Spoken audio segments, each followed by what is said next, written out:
What the painter charged, people don't value what costs them nothing. Charging what you're worth is not arrogance, it is honesty. Before she was known for anything, Ada painted murals for almost nothing. She had moved to the coastal town of Brennmouth at 22, renting a tiny room above a laundromat, certain that exposure would eventually become income, the way everyone seemed to promise.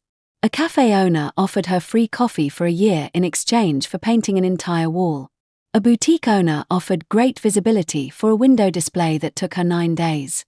By the end of her second year in Brennmouth, Ada had painted 11 murals for portraits and 1 entire restaurant interior, and had earned, in actual currency, barely enough to cover 3 months of rent.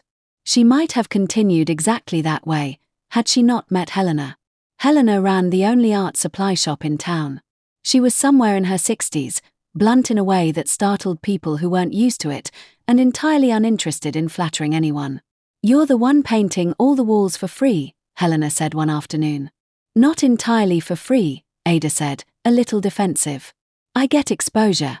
Connections." Helena snorted. "Exposure doesn't pay your landlord.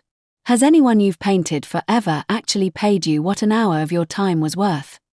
Ada opened her mouth to argue, then closed it. She did the math silently, quickly, and didn't like the number that appeared. "People don't value what costs them nothing," Helena continued. "It's not that they're cruel. It's just how the human mind works. If something is free, the brain quietly files it under not very important, no matter how good it actually is. The cafe owner who got a free mural, he'll repaint that wall in 5 years without a second thought, because he never felt the cost of it the first time. So what do? Just start refusing everyone? No. You start charging what your time is actually worth, and you let some people say no. The people who genuinely value your work will pay for it. The ones who only want you because it's free were never going to become real clients anyway. You're not losing them. You're finding out who was never actually there." It took Ada nearly 6 months to act on the conversation. The first time someone asked her to paint just a small thing, as a favor, she named a price, modest, but real, with her voice shaking slightly. The person hesitated, then agreed. Within a year, the quality of who hired her changed more than the quantity. Fewer people, but people who actually valued the work, who didn't ask her to justify her prices, who referred her to others without expecting a friend discount.